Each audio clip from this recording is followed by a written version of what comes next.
Hello friends, कैसे हैं आप लोग। आज के वीडियो में हम लोग 2024 जो यूपीएससी ने एग्जाम कंडक्ट कराया है उसमें जीएस फर्स्ट पेपर में जो हिस्ट्री का पहला क्वेश्चन है उसी क्वेश्चन में आंसर क्या होना चाहिए उसी के संबंध में बात करेंगे। वह क्वेश्चन क्या है आपके स्क्रीन पर दिख रहा है। ऋग्वेद से उत्तर वैदिक काल तक सामाजिक और आर्थिक क्षेत्र में घटित परिवर्तनों को रेखांकित कीजिए। Underline the changing in the field of society and economy from the Rig Vedic to the later Vedic period।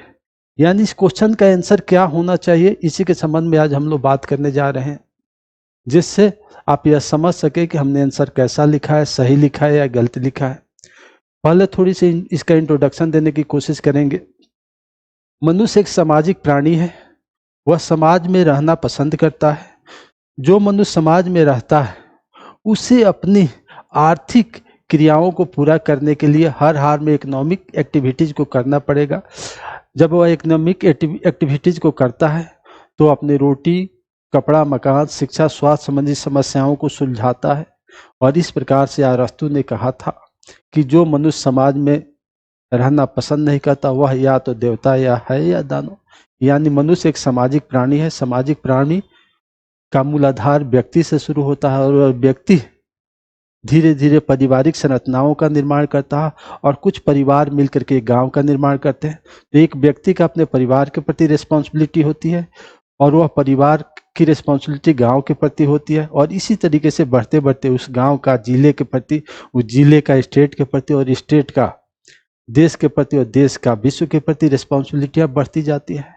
इस प्रकार से मनुष्य अपने सामाजिक दायित्वों को पूरा करता है और इसी प्रकार से हम देखने की कोशिश करेंगे तो पैलियोलिथिक एज में मनुष्य का जीवन घुमंतु था, आखेटक था, फूड स्टोरेज करता था और अपने जीवन में किसी प्रकार की सामाजिक व्यवस्था का निर्माण नहीं कर पाया था। जैसे जैसे वह घूमते के दौरान दक्षिण अफ्रीका से यानी अफ्रीका महादेश से घूमते घूमते यूरोप महादेश, एशिया महादेश के अंतर्गत आते हुए चला गया और इस प्रकार से उसके कोई अस्थायी जीवन का निर्माण नहीं हुआ था।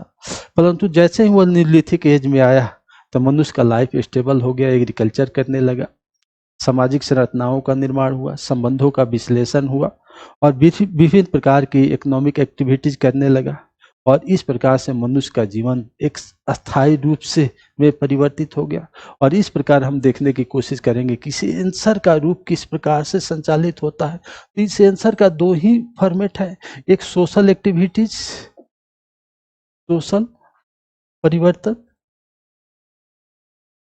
और एक इकोनॉमिक परिवर्तन, आर्थिक।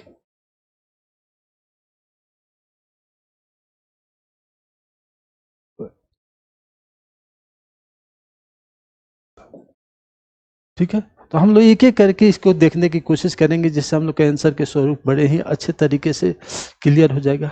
यानी हम लोग जानते हैं कि सोशल एक्टिविटीज के अंतर्गत सबसे पहला बेसिक चीज है परिवार होता है। तो ऋग्वैदिक काल में परिवार की संरचनाएं बड़ी ही अच्छी थी। माता पिता एक दूसरे से मिलकर रहते थे और दोनों अपने पारिवारिक रिस्पॉन्सिबिलिटी को बड़े ही बेहतर तरीके से पूरा करते थे। दोनों के अधिकार क्षेत्र बराबर थे और दोनों एक दूसरे के सहयोग करते थे। लेकिन जैसे ही लेटर वैदिक पीरियड में धीरे धीरे परिवार में पुरुष प्रधान समाज होने लगा और महिलाओं की स्थिति कमजोर हुई। फिर भी यहाँ पर सामाजिक संतुलन उस तरीके से बेहतर ही था। दूसरा हम लोग देखने की कोशिश करेंगे वर्ण व्यवस्था यानी वर्ना सिस्टम।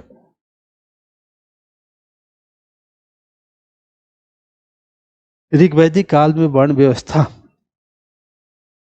कर्म आधारित था।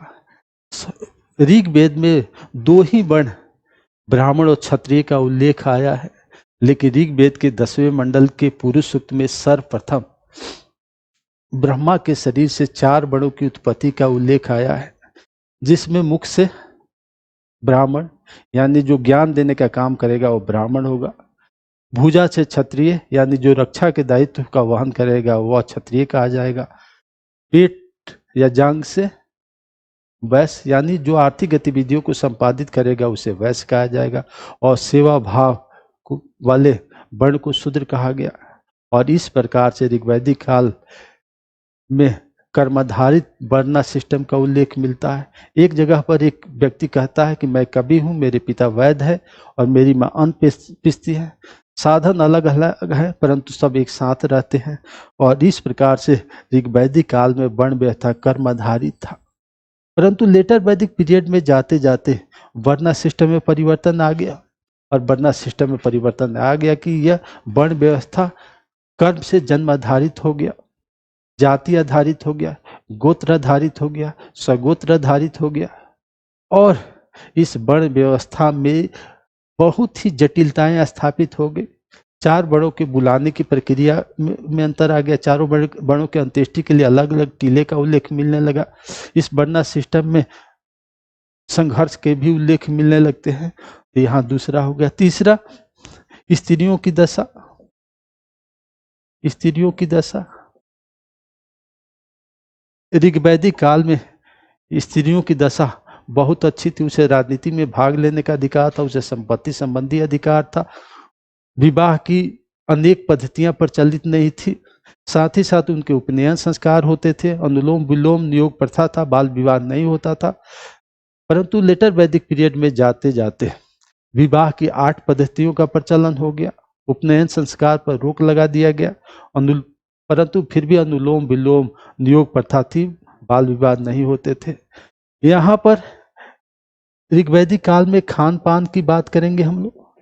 ऋग्वैदिक काल में शाकाहारी और मांसाहारी दोनों भोजन किए जाते थे, परंतु ऋग्वेद नामक ग्रंथ में मछली और नमक का उल्लेख नहीं मिलता है। जबकि लेटर वैदिक पीरियड में आते आते शाकाहारी मांसाहारी के साथ साथ मछली और नमक का भी उल्लेख मिलने लगता है। तो इस प्रकार से यहाँ यह परिवर्तन हुआ। अब हम लोग चलते हैं आर्थिक व्यवस्था में किस तरीके से परिवर्तन होता है। यहाँ भी हम 2 तरीके के भाग में बांटते हैं, एक ऋग्वैदिक पीरियड है, एक लेटर वैदिक पीरियड है। ऋग्वैदिक पीरियड की आर्थिक व्यवस्था उपहार या गिफ्ट इकोनॉमी के रूप में प्रचलित थी। निर्वाह इकोनॉमी का प्रचलन था, क्योंकि ऋग्वैदिक आर्यों का मुख्य विशेषता यह थी कि ऋग्वैदिक आर्य कबायली संगठन के रूप में स्थापित थे। वह घुमंतु थे और एक जगह से दूसरे जगह घूमते हुए अपने जीवन को संपादित करते थे। और इस प्रकार से यहाँ पर यह विशेषता थी। यहाँ जाते जाते लेटर वैदिक पीरियड तक जाते जाते यहाँ पर स्टेबल इकोनॉमी की व्यवस्था हुई, कृषि की जाने लगी, कबायली संरचनाएं धीरे धीरे टूटने लगी। और इस प्रकार से लेटर वैदिक पीरियड में एक अस्थायी सेक्टर का विकास हुआ। दूसरा, ऋग्वैदिक पीरियड की आर्थिक व्यवस्था का मूलाधार पशुपालन था, क्योंकि वो कबायली संरचनाएं थी। पशुएं धन की संपत्ति समझी जाती थी और पशु चोरी को बड़ा अपराध माना जाता था। और साथ ही साथ पशुओं के लिए भी युद्ध होते थे, माने एक राजा दूसरे राज्य के क्षेत्र के पशुओं को भगा ले जाता था, जिसके कारण युद्ध होते थे। यानी ऋग्वैदिक काल में आर्थिक व्यवस्था का मूलाधार पशुपालन था। कृषि का इनके जीवन में महत्व कम था और यही कारण है कि ऋग्वेद में मात्र एक ही अनाज का उल्लेख मिलता है, कृषि के लिए 3 ही शब्द मिलते हैं। और इस प्रकार से ऋग्वैदिक काल के प्राइमरी सेक्टर में सबसे महत्वपूर्ण पशुपालन था, कृषि का आधार उनका द्वितीय था। परंतु जब से लेटर वैदिक पीरियड में जाते हैं तो लेटर वैदिक पीरियड में जाने के बाद उत्तर वैदिक काल के आर्थिक गतिविधियों का मूलाधार कृषि हो गया, क्योंकि लेटर वैदिक पीरियड में लोहे का प्रयोग किया जाने लगा। लोहे के प्रयोग के कारण जंगलों को साफ किया गया, जंगलों को साफ करके ज़्यादा से ज़्यादा खेती की जाने लगी। यानी लेटर वैदिक पीरियड की आर्थिक व्यवस्था का मूलाधार कृषि हो गया। पशुपालन का उनके जीवन में महत्व था, लेकिन वह द्वितीय महत्व था। इस प्रकार से देखेंगे ऋग्वैदिक काल में उद्योग धंधा के रूप में बहुत ही विकास नहीं हुआ था। वह वस्त्र उद्योग, कर्म उद्योग, धातु उद्योग, चर्म उद्योग, तक्षा या बढ़ई उद्योग इत्यादि स्थापित करते थे।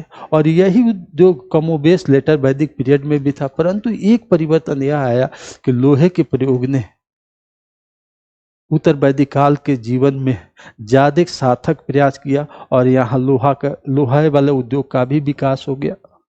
नेक्स्ट, ऋग्वैदिक काल में व्यापार का विस्तार उतना अधिक नहीं हुआ था।